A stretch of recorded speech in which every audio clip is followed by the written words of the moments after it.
عليكم ورحمة الله وبركاته. الحمد لله نحمده ونستعينه ونستغفره ونعوذ بالله من شرور أنفسنا ومن سيئات أعمالنا. من يهده الله فلا مضل له ومن يضلل فلا هادي له. ونشهد أن لا إله إلا الله وحده لا شريك له. ونشهد أن سيدنا وحبيبنا وشفيعنا ومولانا محمدا عبده ورسوله صلى الله عليه وعلى آله وأصحابه وبارك وسلم. أما بعد فأعوذ بالله من الشيطان الرجيم. بسم الله الرحمن الرحيم. أسكنوهن من حيث سكنتم من وجدكم ولا تضاروهن لتضيقوا عليهن. وقال تعالى لا تخرجوهن من بيوتهن ولا يخرجن إلا أن يأتينا بفاحشة مبينة. وقال تعالى يا أيها الذين آمنوا إن من أزواجكم وأولادكم عدو لكم فاحذروهم. وإن تعفوا وتصفحوا وتغفروا فإن الله غفور رحيم. وقال تعالى خبرا وآخرا إن الله وملائكته يصلون على النبي يا أيها الذين آمنوا صلوا عليه وسلموا تسليما. صلى الله على محمد صلى الله عليه وسلم. صلى الله على محمد صلى الله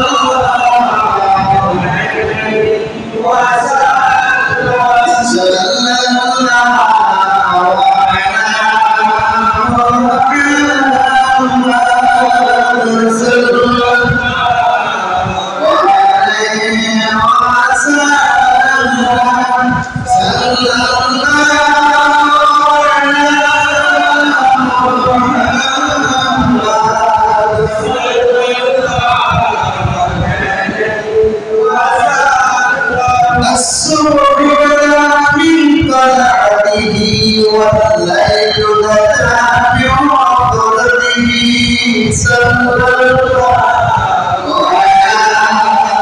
محمد صلى الله عليه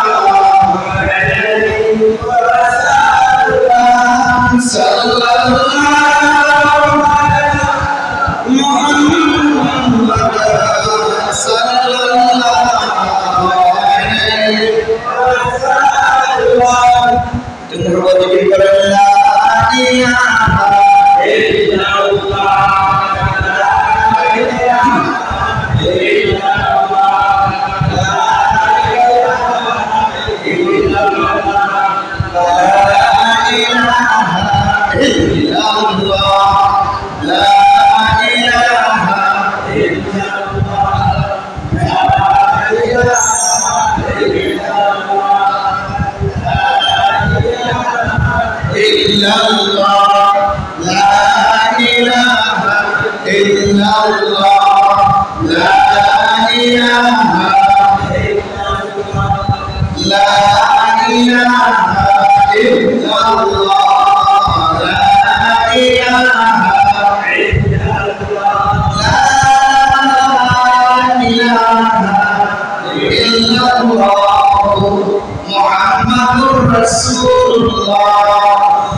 সবাই বলুন আলহামদুলিল্লাহ।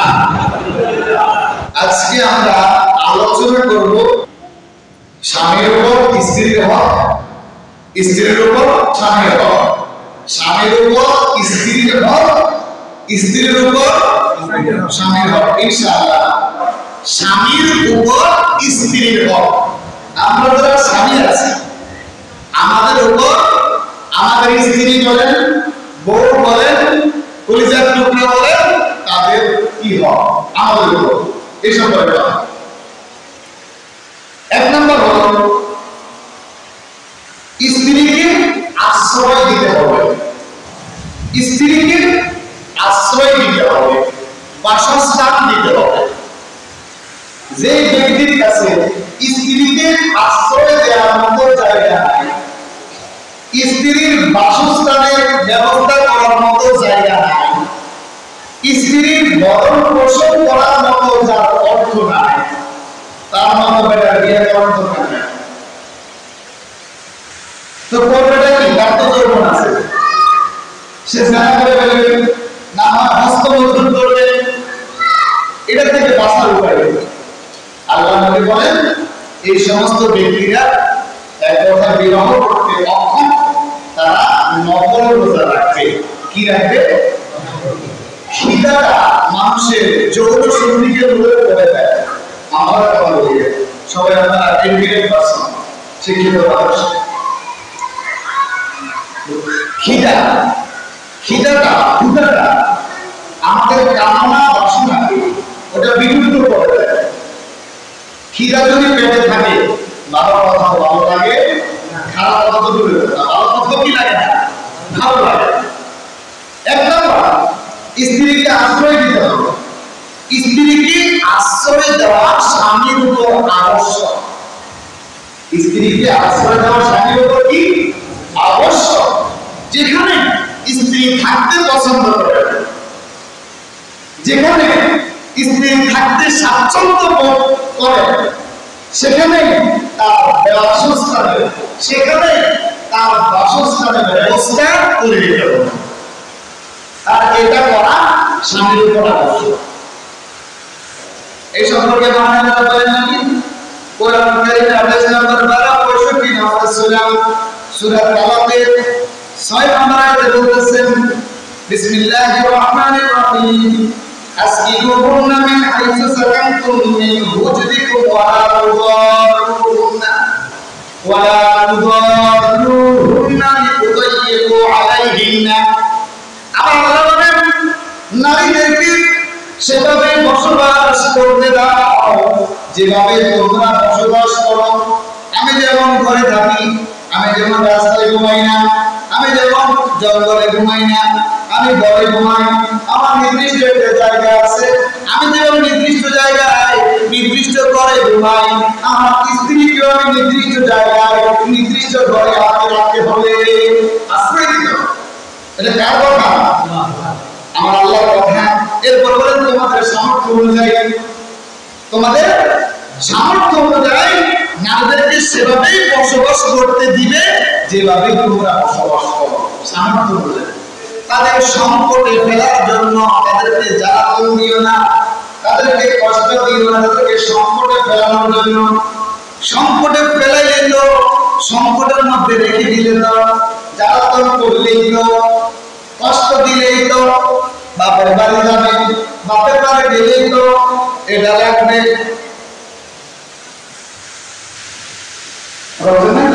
সবাই আমার আসলে দুষ্ট এলাকাতে আপনারা নয়, কিন্তু এলাকাতে তো এরকম দুষ্ট কিছু আছে।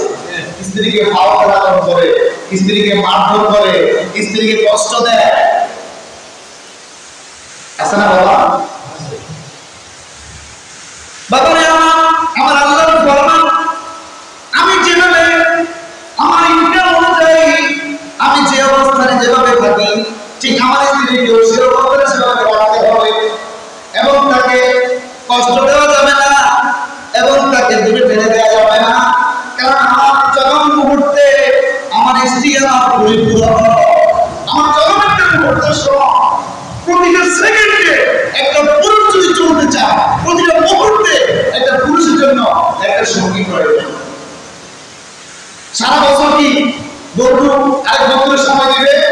বন্ধু তো জাস্ট ব্যবসায়িক ক্ষেত্রে, চলাচলের ক্ষেত্রে, লেনদেনের ক্ষেত্রে, কিন্তু আমার যে একটা এক্সট্রা পাওয়ার আমার আল্লাহ দিয়েছেন, আমার একটা কামনা বাসনা আছে, ওটা তো বৈধ পন্থায় বিবাহের মাধ্যমে, স্ত্রীর মাধ্যমে তো ওটা আমার পূরণ করতে হবে।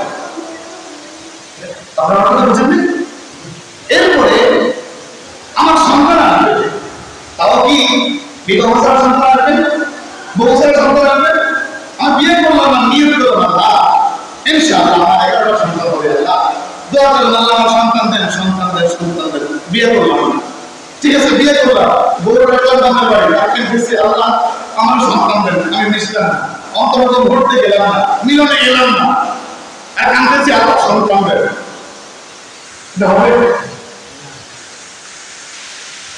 তাহলে আমরা জানলাম এটুকু কোথায় স্বামী স্ত্রী একে অপরের কি পরিপূরক। মূলত আমাদের স্ত্রীদের থেকে আমাদের কিছু সময় দূরে থাকতে হয়। আমাদের স্ত্রীদের যখন হাইজ নেফাসগ্রস্ত থাকে, আরো সহজে আপনারা বুঝবেন, মাসিক অবস্থায় থাকে, ওই সময় সহবাস করা হারাম। আপনারা বলেন এই মাসআলা অনেকেই জানতেন না। ইদ্দত অর্থাৎ হায়েজ এবং নেফাস, মা বললে নারীদের এটা আল্লাহর রহমত। এটা হায়েজ নেফাস কি পুরুষের হয়? পুরুষের হলে তো পুরুষের বাচ্চা হতে হবে, পুরুষ বাচ্চা ধারণ করতে হবে, পুরুষ বাচ্চার স্ত্রী যেভাবে মহিলাদের পেটে পেতে পারে, শুকনো যাওয়ার পরে বিভিন্ন ধরনের পুরুষের মেয়ে করত, কিন্তু এই বিধান আল্লাহ ইবলিস ছেড়ে আল্লাহ হায়াত দিয়েছে কিয়ামত পর্যন্ত, কত পর্যন্ত? কারণ ইবলিস ছেড়ে আল্লাহ হায়াত কবর করতো। আল্লাহ আমার তো হায়াত হয়েছে, কারণ আমার জীবন সঙ্গী দরকার।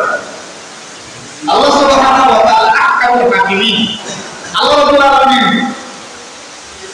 চিন্তা করলেন আমি আমার বাসায় করতেছি, এই শয়তানের জন্য আমি কোন বান্দিরে জিনের মধ্যে মানুষের মধ্যে পাপি বানাবো? দরকার নাই, তার এক রানের মধ্যে পুরুষ লিঙ্গ, আরেক রানের মধ্যে স্ত্রী লিঙ্গ, তার মিলনের যখন ইচ্ছা হয় 2 রান বাইরে তো বাইরে করার লোক একটা সন্তানের বাচ্চা হয়।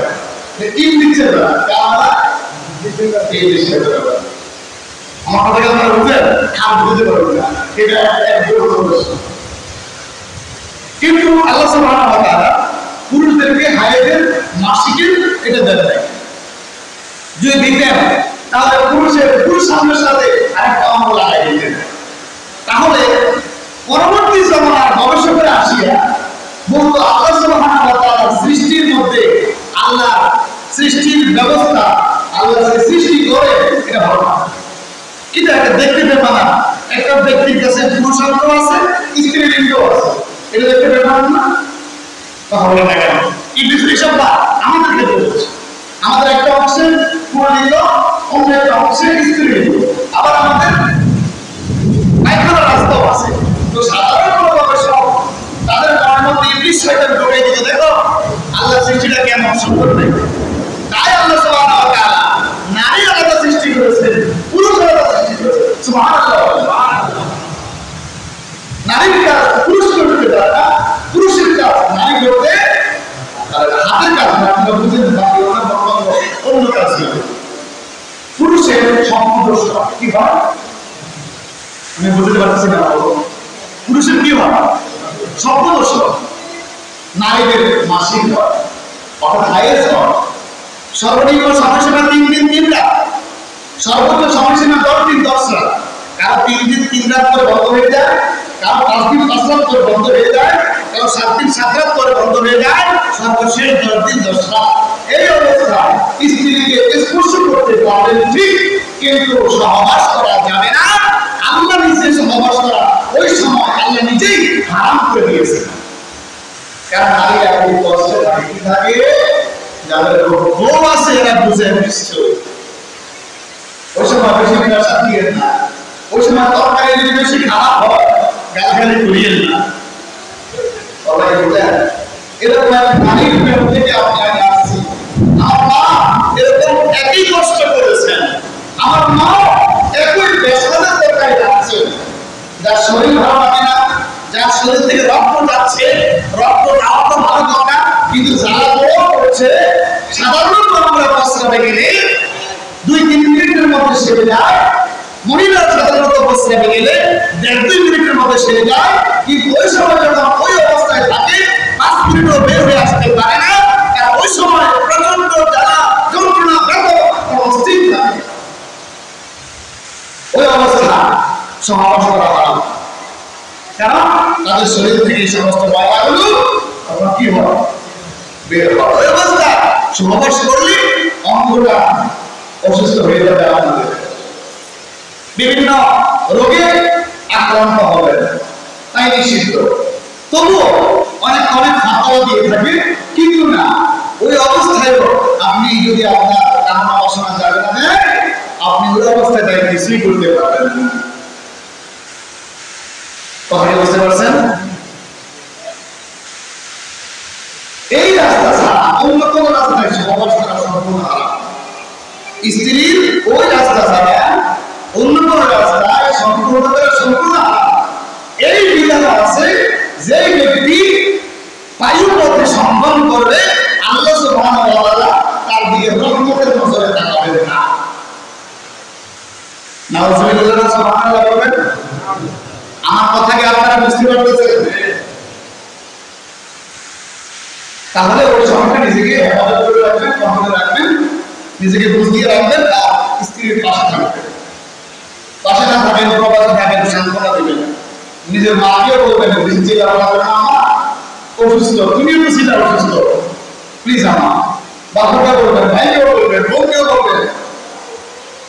একটু যদি একে অপরের পরিপূরক হয়, সাহায্য সহযোগিতা করে, সংসারে কি ব্যবহার হয়নি? আমরা শাশুড়িরা আজকে এটা মানতে পারি না। নিজের মেয়েকে আমি এই সময় যেভাবে আদর যত্ন করি, খেদমত করি, আমার করি না। আজকে আমাদের সমাজে শাশুড়িরা তাদের পুত্রের বউদেরকে মেয়ের মতো মনে না করার কারণে, পুত্রের বউরা শাশুড়িকে মায়ের মর্যাদা না দেওয়ার কারণে আজকে আমাদের শত শত ফ্যামিলিগুলোর মধ্যে অহরহ দেখা যায় ফিতনা ফাসাদ দেখা যায় না। আর কথা বলা, আমি কি অপরাধ কথা বলে কিছু? তাহলে আমরা জানতে পারলাম, 1 নাম্বার আমরা কি করবো? আমাদের স্ত্রীদেরকে আশ্রয় দান করবো। 2 নাম্বার হচ্ছে স্ত্রীর কোনো কথায় বা কাজে কষ্ট পেলে ধৈর্য ধারণ করবো। স্ত্রীর কোনো কথায় কোনো কাজে কষ্ট পেলে আমরা কি ধারণ করবো? কি ধারণ করবো? ধৈর্য ধারণ করবো। কারণ নারী জাতিটা সৃষ্টিতেই বাবা, সৃষ্টিতে কি ওটাকে শক্তি দিয়ে আমাকে সোজা করতে গেলে ভেঙে যাবে। তাই ওরকম রাগ করবে, আপনাকে কষ্ট দেওয়ার কথা বলবে, আপনাকে অবমাননার কথা বলবে, তখনই আপনি আপনার ওই ক্ষেত্রে ধৈর্য ধারণ করিয়ে হাসবেন, মিষ্টি কথা বলবেন। তাও না হলে ঘর থেকে বের হয়ে অন্য জায়গায় সময় কাটাবেন, কিছুক্ষণ করে গ্রহণ করে ফিরে আসি। আমার কথাকে আপনারা বুঝেন? 2 নাম্বার হলো স্ত্রীর কথা কাজে কষ্ট পেলে কি ধারণ করবো? ধৈর্য ধারণ করবো। আমার প্রত্যেকটা পয়েন্টের পিছনে একাধিক বড় আয়াত এবং একাধিক হাদিস রয়েছে, কিন্তু আমি শেষ করতে পারবো না। আমি খুব সংক্ষেপে বলে যাচ্ছি, আপনারা শুনুন। 3 নাম্বার হলো স্ত্রী যদি উশৃঙ্খল বেপরোয়াভাবে চলাফেরা করে তখন আপনি আমি নম্রভাবে তাকে বুঝাবো। আমার স্ত্রী যদি উশৃঙ্খল হয়, আমার স্ত্রী যদি পর্দা করে না, বহু আমাদের অভিযোগ আছে, আমার নিজের কাছে এখন কি করা হবে, স্ত্রীর কথা শুনে না, বাচ্চা হয়ে গেছে তারা করতে পারবো না, মা আলাদা বাচ্চার দিকে দেখে। এখানে পয়েন্ট হচ্ছে উশৃঙ্খল যদি স্ত্রী থাকে, এরপর বেপরোয়া যদি স্ত্রী থাকে, পুরুষের উচিত, স্বামীর উচিত যত বছর লাগে যত দিন লাগে নম্রভাবে তাকে বুঝাতেই লাগবে। বোঝা গেছে? নম্রভাবে কি করতে থাকবে? আমরা সবাই বলেন না, কি করতে থাকবে? বুঝাতে থাকবে। 4 নাম্বার হলো সামান্য বিষয় নিয়ে স্ত্রীর সাথে ঝগড়া বিবাদ করা যাবে না। আমরা সামান্য বিষয় নিয়ে স্ত্রীর সাথে ঝগড়া বিবাদ করি, ধমক করে এবং রাগও করি, এটা নিষেধ করা হয়েছে। সামান্য বিষয় নিয়ে স্ত্রীর সাথে ঝগড়াও করা যাবে না, রাগও করা যাবে না, ধমক দেওয়াও যাবে না, গালাগালি তো, মারামারি তো। 5 নাম্বার হলো স্ত্রীর আত্মমর্যাদায় আঘাত হয় পড়ে এমন কথা বলা যাবে না। স্ত্রীর আত্মমর্যাদায় আঘাত পড়ে, যদি আঘাত পড়ে যায় আপনার আত্মমর্যাদায় সে আঘাত দিয়ে কথা বলবে, হয় না? আপনি আপনার স্ত্রীর বাপমা বলে গায়ে দিলেন, চারিত্রিক দিক নিয়ে কথা বললেন, বিপরীতে সেও করে দিলেন, মায়ের জন্যই না কি বলে দিল, আমার কথা বলে দেবে না, আমরা যখন কাটে গেছি আমরা তো আগে যাচ্ছে, আমরা তো স্ত্রীর আত্মমর্যাদায় আঘাত হয় বা আঘাত করে এমন কোনো কথাবার্তা বলা যাবে না। এই বিষয়টি থেকে সংযত রাখতে হবে। কি রাখতে হবে? সংযত রাখতে হবে। 6 নাম্বার হলো স্ত্রীর প্রতি কোনো অবস্থাতে ধারণা করা যাবে না। আমার স্ত্রীর প্রতি আমি যদি ধারণা করি, কুচিন্তা করি, আমি যখন পারি না কিনা আমার স্ত্রী কার কাছে যায়, কার সাথে ফোনে কথা বলে, কিন্তু বলে না, কিন্তু কারোর কাছে যায় না, কিন্তু আপনি কুচিন্তা করতেছেন, ধারণা করতেছেন, তাকে নিয়ে আপনি বড় মুসিবতের মধ্যে আছেন, মানে ফাও সত্যি না, রিয়েল না, ফাও। স্ত্রীর প্রতি অবৈধ সন্তান করতে, কুধারণা করতে নিষেধ করা হয়েছে। কোন স্বামী উচিত না তার স্ত্রীর প্রতি অবৈধ চিন্তা করবে, কুধারণা করবে। যদি এমনটা ঘটে স্বামী স্ত্রীর পরিবারের মধ্যে ভালো থাকবে না খারাপ থাকবে, সম্পর্ক খারাপ হয়ে যাবে, সম্পর্ক হয়ে যাবে খারাপ হয়ে যাবে। এবং স্বামী স্ত্রী একে অপরের প্রতি বিশ্বাস রাখতে হবে, আমানতদারিতা থাকতে হবে, সততা সত্যবাদিতা থাকতে হবে, আন্তরিকতা থাকতে হবে, অসীম প্রেম ভালোবাসা থাকতে হবে, নম্রতা থাকতে হবে এবং মিষ্টি মিষ্টি ভাষায় ব্যবহার থাকতে হবে। স্বামী স্ত্রী একে অপরের মাঝে কৌতুক সঠিক গল্প বলা যাবে, এমনটা থাকতে হবে। যদি একে অপরকে সন্দেহ করে আপনি যদি আপনার স্ত্রীকে সন্দেহ করেন, এসব জিনিস থাকবে কি থাকবে না বলেন? এসব জিনিস থাকবে না। বাবারে আমার এই ক্ষেত্রে আল্লাহ সুবহানাহু ওয়া তাআলা স্পষ্ট বাণী এসে গেছে। মহান রব্বুল আলামিন কোরআনের 28 নম্বর পারা 64 নম্বর সূরাতুল তাকাব্বুরের 14 নম্বর আয়াতে বলেছেন, يا أيها الذين آمنوا إن من أزواجكم وأولادكم عدو لكم فاحذروهم وإن تعفوا وتصفحوا وتغفروا فإن الله غفور رحيم। হে মুমিনরা, তোমাদের স্ত্রী আর সন্তানদের মধ্যে কেউ কেউ তোমাদের শত্রু। কাজেই তোমরা তাদের হতে সতর্ক হও। কার হুকুম? আল্লাহর হুকুম। তোমরা যদি তাদের প্রতি ক্ষমাসুলভ আচরণ করো, তাদের দোষ ত্রুটিগুলি তোমরা যদি উপেক্ষা করো আর তাদেরকে ক্ষমা করে দাও, তারা যে ভুলগুলো করেছে তোমাদের পার্থিব জগতে এবং পরবর্তী জগতে তোমাদের তারা যে শত্রুতাগুলো করে এগুলোর ব্যাপারে তাদেরকে উপেক্ষা করো আর তাদেরকে তোমরা ক্ষমা করে দাও, তাহলে জেনে রাখো আল্লাহ অতি ক্ষমাশীল এবং দয়ালু। সুবহানাল্লাহ। আল্লাহ অতি ক্ষমাশীল এবং দয়ালু। 7 নাম্বার হচ্ছে স্ত্রীর সম্পর্কে স্বামী কোনো অবস্থায় উদাসীন হলে চলবে না। স্বামী স্ত্রীর সম্পর্কে উদাসীন হলে চলবে না। উদাসীন হতে গেলে তো বিপদ। স্বামী যদি স্ত্রীর সম্পর্কে উদাসীন হয়ে যায়, স্ত্রীর প্রতি স্বামীর জ্ঞান, স্বামীর প্রতি স্ত্রীর জ্ঞান, ওই সময় শয়তান তাদের মধ্যে প্রবেশ করবে, তাদেরকে পরক্রিয়ায় নিয়ে যাবে, স্ত্রীকে পরক্রিয়ায় নিয়ে যাবে, যারা ব্যভিচারের মতো খারাপ কাজের মধ্যে স্ত্রীকে নিয়ে যাবে। তাই কোনো অবস্থাতেই কোনো মতে কোনোভাবে স্ত্রীর প্রতি স্বামীর উদাসীনতা চলবে না, কোনো অবস্থা চলবে না। 8 নাম্বার হলো সামর্থ্য অনুযায়ী স্ত্রীর ভরণ পোষণ আমাদের করতে হবে। সামর্থ্য আমার যতটুকু আছে, আমার এমনি যতটুকু আছে, এতটুকুই আমি আমার স্ত্রীর ভরণ পোষণ করব। দুরূদ শরীফ পড়েন সাল্লাল্লাহু আলাইহি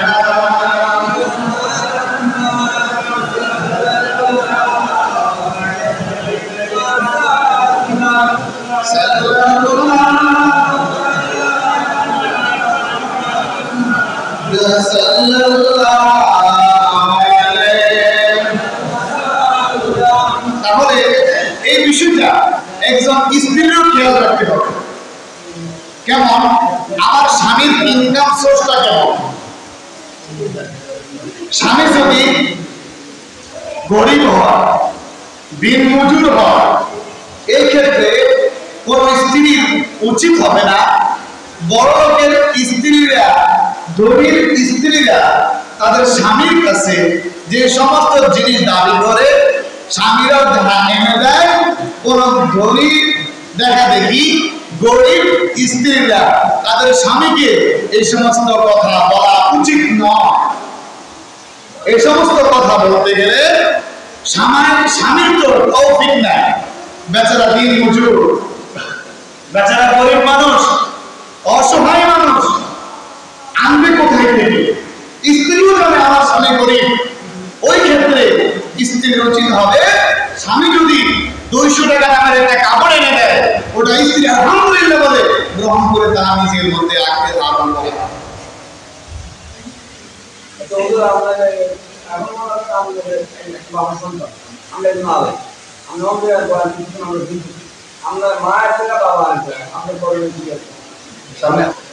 সামর্থ্য অনুযায়ী স্ত্রীকে আমাদের ভোট করে দেওয়া লাগবে, ভরণ পোষণ করা লাগবে এবং স্ত্রীর এই ব্যাপারে অপচয় করা চলবে না।